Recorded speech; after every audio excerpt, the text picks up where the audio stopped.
هادي له وأشهد أن لا إله إلا الله وحده لا شريك له وأشهد أن محمدا عبده ورسوله يا أيها الذين آمنوا اتقوا الله حق تقاته ولا تموتن إلا وأنتم مسلمون يا أيها الناس اتقوا ربكم الذي خلقكم من نفس واحدة وخلق منها زوجها وبث منهما رجالا كثيرا ونساء واتقوا الله الذي تساءلون به والأرحام إن الله كان عليكم رقيبا يا أيها الذين آمنوا اتقوا الله وقولوا قولا سديدا يصلح لكم أعمالكم ويغفر لكم ذنوبكم ومن يطع الله ورسوله فقد فاز فوزا عظيما أما بعد فإن خير الحديث كتاب الله وخير الهدي هدي محمد صلى الله عليه وسلم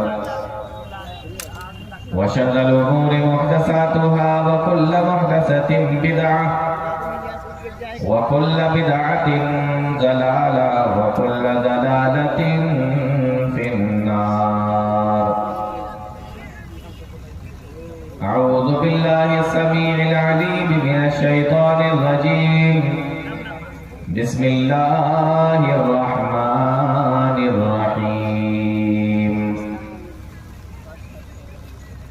واتقوا فتنة لا تصيبن الذين ظلموا منكم خاصة.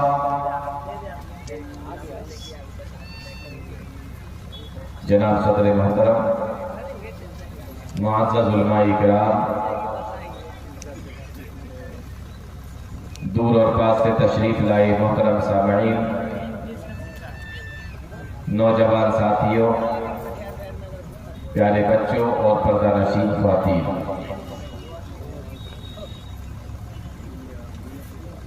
آج کے اس جلسے میں جس موضوع پر میں بات کرنا چاہتا ہوں وہ ہے موجودہ زمانے کے فتنے، دور حاضر کے فتنے۔ فتنہ ایک ایسا لفظ ہے جو بہت بولا جاتا ہے، ہم اپنی بات چیت میں بھی اس لفظ کا استعمال کرتے ہیں، معنی سمجھ میں آئے یا نہ آئے لیکن ہم بھی بولتے ہیں کہ یہ فتنہ ہے۔ تو آج اسی چیز کو سمجھیں گے کہ فتنہ کیا ہوتا ہے، فتنہ کس کو کہتے ہیں۔ قرآن و حدیث کے اندر فتنے کے تعلق سے کیا بیان کیا گیا ہے؟ فتنہ ہمارے لیے اچھا ہے یا برا، اور اس فتنے سے بچنے کی وجہ اور کس طریقے سے بچا جا سکتا ہے، ان چیزوں کے اوپر آج ہم اپنے اس مختصر وقت میں غور کرنے کی کوشش کریں۔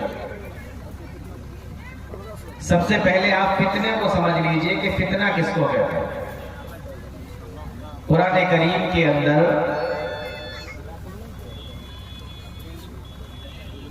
لفظ فتنہ کئی جگہ پر استعمال ہوا اور الگ الگ معنی میں استعمال ہوا، لیکن اس کا جو بنیادی معنی ہوتا ہے، یا یوں کہہ لیجئے کہ اس کا جو مشہور معنی فتنے کا مشہور معنی ہوتا ہے امتحان اور آزمائش۔ امتحان اور آزمائش کو فتنہ کہا جاتا ہے۔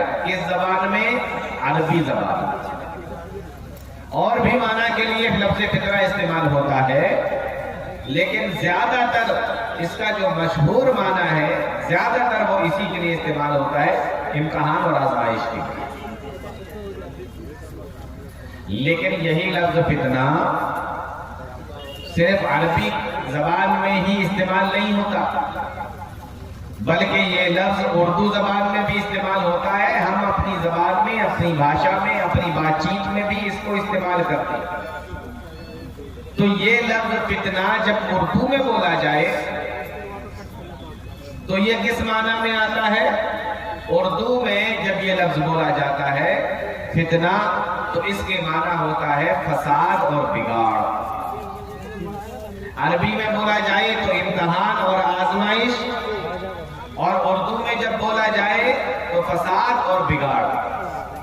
اور جب ہم عربی اور اردو دونوں کے معنوں کو ملا لیں تو اس کا معنی یہ بنے گا کہ فتنہ ایسی چیز کو کہتے ہیں جس کے ذریعے سے انسان کو آزمایا جائے، جس کے ذریعے سے انسان کا امتحان لیا جائے، اور فتنہ ایسی چیز کو کہتے ہیں کہ جس کے ذریعے سے انسان کے عقیدہ، ایمان، توحید، ان تمام چیزوں کے اندر فساد اور بگاڑ پیدا ہو جائے، اس چیز کو کہتے ہیں فتنہ۔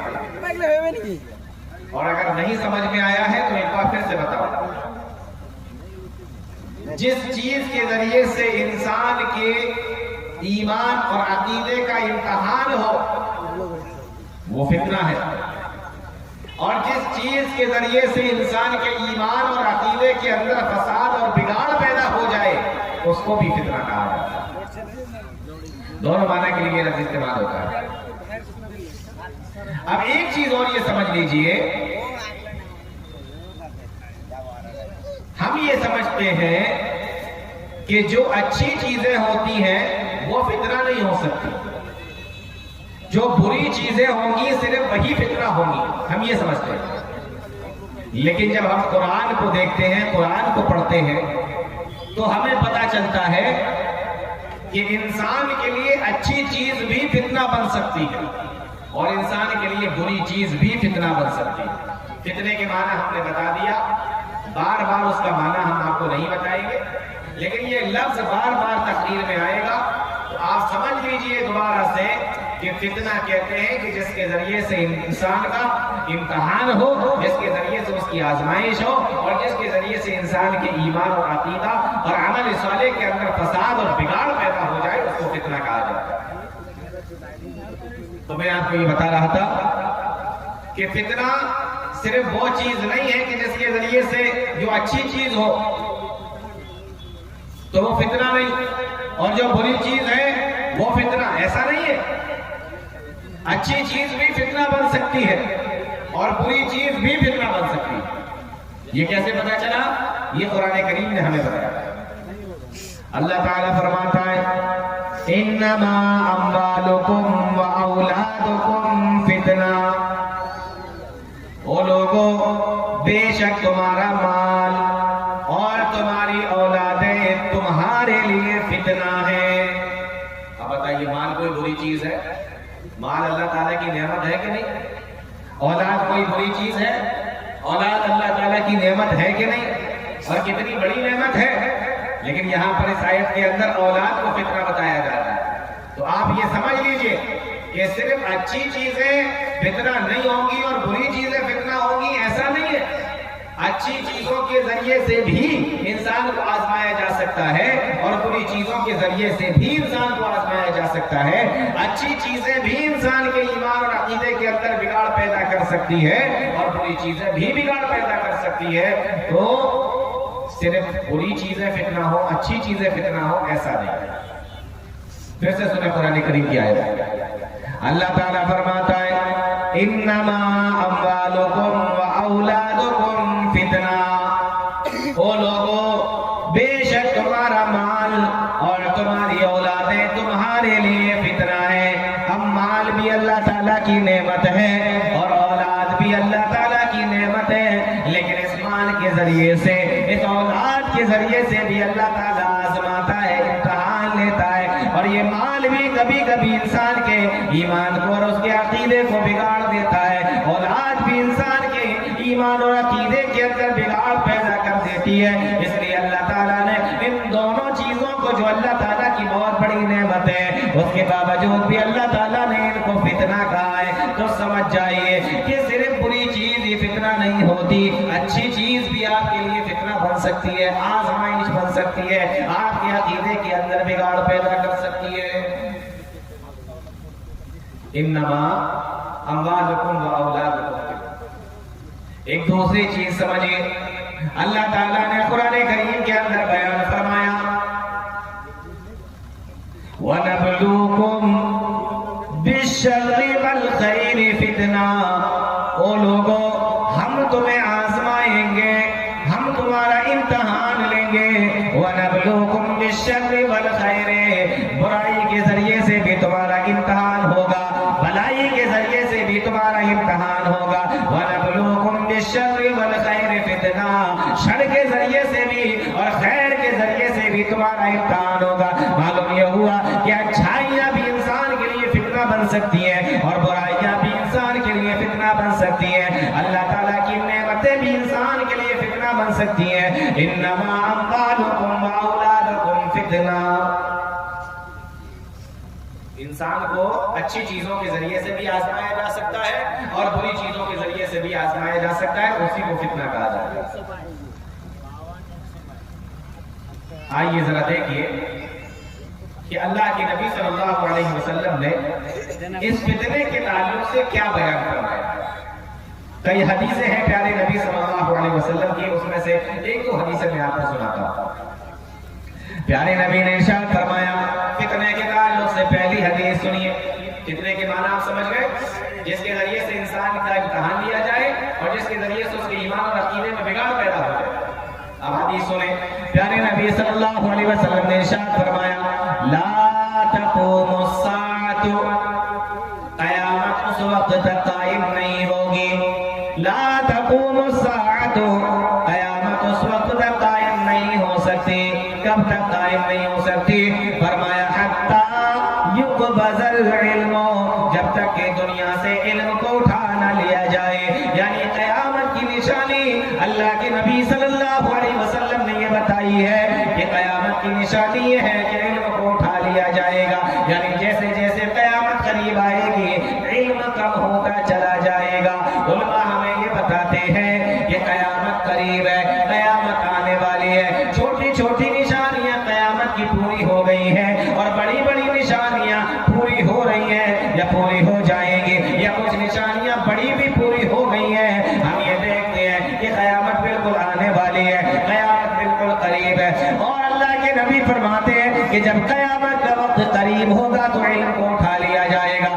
اب یہ کیا مسئلہ ہے کہ قیامت کا وقت بھی قریب ہے اور ہم یہ بھی دیکھتے ہیں کہ بڑی بڑی یونیورسٹیاں بھی کھل رہی ہیں، بڑے بڑے کالج بھی کھل رہے ہیں، بڑے بڑے اسکول بھی کھل رہے ہیں، اسکول پر اسکول، مدرسے پر مدرسے کھلتے چلے جا رہے ہیں، کالج پر کالج اور یونیورسٹی پر یونیورسٹی کھلتی چلی جا رہی ہے۔ آپ دیکھیں گے کہ یہ کیا معاملہ ہے۔ پیارے نبی نے فرمایا قیامت کے قریب علم اٹھ جائے گا، اور قیامت کا ٹائم جیسے جیسے قریب آ رہا ہے ویسے ویسے بڑے بڑے انجینئر، بڑے بڑے سائنسداں اور بڑی بڑی یونیورسٹیاں بنتی چلی جا رہی ہیں، تو علم تو بڑھتا جا رہا ہے۔ اور نبی نے فرمایا تھا کہ جب قیامت کا وقت قریب ہوگا تو علم کم ہو جائے گا۔ تو وقت قیامت کا قریب ہے اور علم بڑھ رہا ہے، اور حدیث میں آیا کہ علم کم ہوگا، تو یہ کیسے؟ اللہ تعالیٰ رحم فرمائے علماء کرام پر، ایک ایک حدیث کو، ایک ایک آیت کو بڑی باریکی سے دیکھا اور اس کے اندر سے چیزوں کو نکال نکال کر لائے۔ علماء نے اس سوال کا، اس اعتراض کا بھی جواب دیا، فرمایا کہ اللہ کے نبی صلی اللہ علیہ وسلم نے جو یہ فرمایا ہے نا کہ قیامت کا وقت قریب ہوگا اور علم کم ہو جائے گا، اس سے مطلب، اس سے مراد دین کا علم ہے، دنیا کا علم نہیں، دین کا علم ہو رہا ہے۔ اور آپ دیکھیں کہ جیسے جیسے قیامت قریب آ رہی ہے دین کا علم اٹھتا چلا جا رہا ہے۔ دنیا کے اندر تو خوب ترقیاں ہو رہی ہیں، خوب کالجیں بن رہی ہیں، خوب اسکول بن رہے ہیں اور خوب یونیورسٹیاں بن رہی ہیں، بڑے بڑے سائنسدان دنیا کے کے اندر آ رہے ہیں، لیکن دین کا علم کم ہوتا چلا جا رہا ہے۔ اور یہاں حدیث کے اندر جو کہا گیا کہ علم اٹھ جائے گا، یہ دین کا علم مراد ہے، دنیا کا علم نہیں۔ اور حدیث کے اندر یہ بھی آیا کہ یہ جو دین کا علم ہے یہ اٹھے گا کیسے، لیکن ابھی میرا وہ موضوع نہیں ہے کہ میں آپ کو یہ بھی بتاؤں کہ یہ اٹھے گا کیسے، کسی اور موقع پہ انشاءاللہ بتاؤں گا۔ تو پہلی چیز اللہ کے نبی صلی اللہ علیہ وسلم نے بیان فرمائی کہ قیامت اس وقت تک نہیں آئے گی حتی یقبض العلم، جب تک کہ علم اٹھا نہ لیا جائے، علم کم نہ ہو جائے۔ علم سے مراد دین کا علم۔ یہی وجہ ہے ایک نئی ریسرچ اور نئی رپورٹ سامنے آئی ہے کہ اپنے ملک کے اندر جتنے بھی مسلمان ہیں، اس میں سے 4% مسلمان، اس میں سے 4% مسلمان اپنے بچوں کو مدرسوں میں پڑھنے کے لیے بھیجتے تھے۔ 4% مسلمان اپنے بچوں کو مدرسے میں پڑھنے کے لیے بھیجتے تھے، لیکن کورونا کے بعد سے اس میں سے گھٹ کر تعداد اب 1.5 یا 2% رہ گئی ہے۔ یہ دینی علم ہو رہا ہے، ہم کو پڑھانا نہیں چاہتے۔ پہلے لوگ اپنے بچوں کو کتنے شوق سے حافظ بناتے تھے، پہلے لوگ اپنے بچوں کو کتنے شوق سے عالم بناتے تھے۔ آج دیکھیے پوری بستی کے اندر کون بھیج رہا ہے پڑھنے کے لیے؟ پوری بستی کے اندر ایسی بستیاں آپ کو نظر آئیں گی کہ وہاں نماز پڑھانے والا کوئی نہیں ہے، جمعے کا خطبہ دینے والا کوئی نہیں ہے، اگر کسی کا انتقال ہو جائے تو جنازے کی نماز پڑھانے والا تک کوئی نہیں۔ دین کا علم اٹھ رہا۔ فرمایا لا تقوم الساعة حتى يقبض العلم، قیامت اس وقت تک قائم نہیں ہوگی جب تک کہ علم کو اٹھا نہ لیا جائے۔ دوسری نشانی اللہ کے نبی نے بیان فرمائی اسی حدیث کے اندر، فرمایا وَتَكْسُرَ الزَّلَازِلُ، وہ لوگوں جب قیامت کا وقت قریب ہوگا تو زلزلے زیادہ آئیں گے۔ آج بولو زلزلے زیادہ آ رہے ہیں کہ نہیں آ رہے؟ پہلے کبھی زلزلے آتے تھے، اور آج نیوز دیکھو تو آپ کو پتہ چلے گا کہ روزانہ کہیں نہ کہیں پر زلزلہ آ رہا ہے۔ یہ پیارے نبی نے پہلے ہی بتا دیا تھا آج سے 1400 سال پہلے کہ قیامت کا وقت قریب ہوگا تو زلزلے زیادہ آئیں گے۔ وَتَكْسُرَ الزَّلَازِلُ، زلزلے زیادہ آئیں گے۔ تیسری چیز اللہ کے نبی نے اس حدیث کے اندر بیان فرمائی وَيَتَقَارَبَ الزَّمَانُ، وہ لوگوں جب قیامت کا وقت قریب ہوگا تو زمانہ قریب ہو جائے گا۔ اب یہ زمانہ قریب ہونے کا مطلب کیا ہے؟ علماء نے ہمیں بتایا کہ زمانہ قریب ہونے کا مطلب یہ ہے کہ انسان پہلے جتنا سفر 1 مہینے کے اندر کیا کرتا تھا، آج اتنا سفر 2 گھنٹے کے اندر کر لیتا ہے۔ یہ ہے زمانہ قریب ہونے کا مطلب، یہ ہے زمانے کے سکڑ جانے کا مطلب۔ دنیا بالکل چھوٹی سی ہو گئی ہے، سکڑ گئی۔ ایک مطلب تو یہ ہے کہ جتنا سفر پہلے 1 مہینے کے اندر لوگ کیا کرتے تھے، آج 2 گھنٹے کے اندر اتنی دوری پر پہنچ جاتے ہیں۔ یہ زمانہ قریب ہونے کا مطلب۔ اور دوسرا معنی علماء نے یہ لکھا ہے، زمانہ قریب ہونے کا مطلب یہ ہے کہ جب قیامت کا وقت قریب آئے گا تو دن چھوٹے ہونے لگیں گے۔ آج دیکھو 1 دن 1 گھنٹے کے برابر نظر آتا ہے، 1 گھنٹے کے برابر لگتا ہے، 1 ہفتہ 1 دن کے برابر لگتا ہے، اور 1 مہینہ 1 ہفتے کے برابر لگتا ہے۔ پتہ ہی نہیں چلتا کب سال گزر گیا، پتہ ہی نہیں چلتا کب مہینہ گزر گیا، پتہ ہی نہیں چلتا کہ کب ہفتہ گزر گیا، پتہ ہی نہیں چلتا کہ کب دن گزر گیا، معلوم ہی نہیں ہو پاتا کہ تیزی کے ساتھ میں وقت گزرتا جا رہا ہے۔ فرمایا وَيَتَقَارَبَ الزَّمَانُ، جب قیامت کا وقت قریب ہوگا تو زمانہ سے بڑھ جائے گا، وقت قریب ہو جائے گا، زمانہ قریب ہو جائے گا۔ تو 2 معنی، پہلی چیز تو یہ کہ جہاں 1 مہینے میں جاتے تھے جتنا سفر اتنا 2 گھنٹے میں کر لیں گے، اور دوسرا معنی یہ کہ دن پتہ نہیں لگے گا۔ یہاں جو بزرگ بیٹھے ہوئے ہیں ان سے پوچھئے کہ پہلے آپ کہیں کام پہ جب جایا کرتے تھے، جس کے پاس میں سائیکل ہے وہ سائیکل سے جاتا تھا، اور جس کے پاس میں سائیکل بھی نہیں ہوتی تھی اس زمانے میں وہ پیدل جاتا تھا، اور دن بھر کام کر کے شام کو واپس آتا تھا۔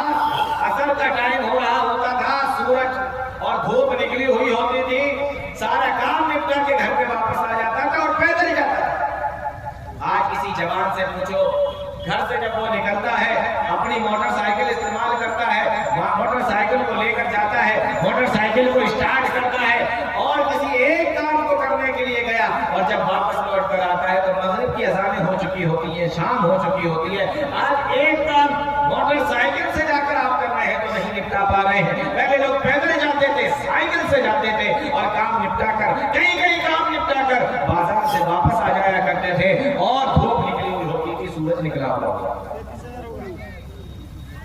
یہ ہے زمانہ قریب ہونے کا مطلب۔ پہلے اتنا بڑا دن لگتا تھا، اب اتنا چھوٹا دن لگنے لگا۔ اور تیسرا معنی علماء نے یہ بیان کیا زمانہ قریب ہونے کا کہ پہلے چٹھی اور خط لکھا جاتا تھا، کجاؤ خط کو خط بھیجا جاتا تھا، ایک مہینے میں 2 مہینے میں خط پہنچتا تھا، اور یہ بھی نہیں معلوم کہ پہنچے گا کہ نہیں پہنچے گا، کبھی 6 مہینے میں خط پہنچتا تھا، ایسا بھی ہوتا تھا۔ لیکن آج زمانہ اتنا قریب ہو گیا ہے، زمانہ اتنا سمٹ گیا ہے کہ آپ اپنے موبائل پر ایک میسج لکھیے، ایک بٹن دبائیے، موبائل کا، کمپیوٹر کا، لیپ ٹاپ کا، اور پوری دنیا کے اندر چند سیکنڈ کے اندر وہ سارا آپ کا میسج ساری دنیا کے اندر پہنچ جاتا ہے۔ یہ ہے زمانہ قریب ہونے کا۔ تو تیسری نشانی زمانہ قریب ہو جائے گا۔ زمانہ قریب ہونے کا مطلب میں نے آپ کو بتا دیا۔ چوتھی نشانی سنیں، فرمایا اللہ کے نبی صلی اللہ علیہ وسلم نے لا تقوم الساعۃ، قیامت اس وقت تک قائم نہیں ہوگی۔ کب تک قائم نہیں ہوگی؟ فرمایا وتظہر الفتن، یہ میرے موضوع سے تعلق رکھتا ہے یہ ٹکڑا۔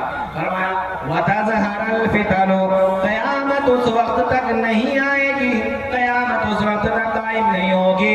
وتظہر الفتن، جب تک کہ فتنوں کا ظہور نہ ہو جائے، فتنے نہ آ جائے۔ قیامت کا جب وقت قریب ہوگا، فتنے زیادہ سے زیادہ آنے لگیں گے، فتنے زیادہ ہو جائیں گے، فتنے زیادہ بڑھ جائیں گے۔ لا تقوم الساعۃ، قیامت اس وقت تک قائم نہیں ہوگے۔ وتظہر الفتن، جب تک کہ فتنوں کا ظہور نہ ہو جائے، فتنے نہ آ جائے۔ فتنے کا مطلب یعنی ایسی چیزیں آئیں گی قیامت کے وقت میں، قیامت کے قریب، جو انسان کے ایمان کو بگاڑ دے، انسان کے عقیدے کو بگاڑ دے۔ ایک اور حدیث سنیں فتنوں کے تعلق سے۔ پیارے نبی صلی اللہ علیہ وسلم نے ارشاد فرمایا، فتنوں کے تعلق سے ایک دوسری حدیث سنیے، فرمایا ستکون فتن، ستکون فتن، ان قریب فتنے آئیں گے۔ کون کہہ رہا ہے؟ اللہ کے نبی صلی اللہ علیہ وسلم بیان فرما رہے، ستکون فتن، ان قریب فتنے آئیں گے۔ کب بتایا تھا؟ 1400 سال پہلے۔ فرمایا ستکون فتن، ان قریب فتنے آئیں گے۔ جب فتنے آ جائیں گے تو فتنوں کے زمانے میں ہمیں کیا کرنا ہے، اس کو بھی اللہ کے نبی صلی اللہ علیہ وسلم نے اس حدیث کے اندر بیان فرما لیا۔ فرمایا جب فتنے آئیں گے، فرمایا القاعد فیہا خیر من القائم، والقائم فیہا خیر من الماشی، والماشی فیہا خیر من الساعی۔ فرمایا اللہ کے نبی صلی اللہ علیہ وسلم نے فتنوں کے زمانے میں بیٹھنے والا آدمی کھڑے ہونے والے سے بہتر ہے، اور کھڑے ہونے والا آدمی چلنے والے سے بہتر ہے، اور چلنے والا آدمی بھاگنے والے سے بہتر ہے۔ کیا مطلب ہے اس حدیث کا؟ کہ فتنوں کے زمانے میں بیٹھنے والا آدمی کھڑے ہونے والے سے بہتر ہے، اور کھڑے ہونے والا چلنے والے سے، اور چلنے والا بھاگنے والے سے، دوڑنے والے سے بہتر ہے۔ کیا مطلب ہے اس حدیث کا؟ مطلب یہ ہے، علماء نے بیان فرمایا کہ جب فتنوں کا زمانہ آئے تو جو پیارے نبی نے فرمایا کہ بیٹھا رہنے والا فتنوں کے زمانے میں یہ بہتر ہے کھڑے ہونے والے سے، اس کا مطلب یہ ہے کہ آپ فتنوں کی طرف نہ جائیں۔ اگر آپ بیٹھے ہیں تو بیٹھے رہیں، کھڑے ہیں تو چلے نہیں، اور چل رہے ہیں تو دوڑے نہیں، یعنی آپ فتنوں کی طرف نہ جائیں، اپنے آپ کو فتنوں کی طرف نہ ڈھکیلیں، آپ اپنے آپ کو فتنوں کی طرف لے کر نہ جائیں۔ ہمارے بہت سارے نوجوانوں کو اور بہت سارے بھائیوں کو ایسا لگتا ہے کہ ہمارے اوپر کوئی فتنہ اثر نہیں کر سکتا، ہمارے دین اور ایمان اور عقیدے کو کوئی فتنہ نہیں بگاڑ سکتا، لیکن میرے بھائیو ایسا نہیں ہے۔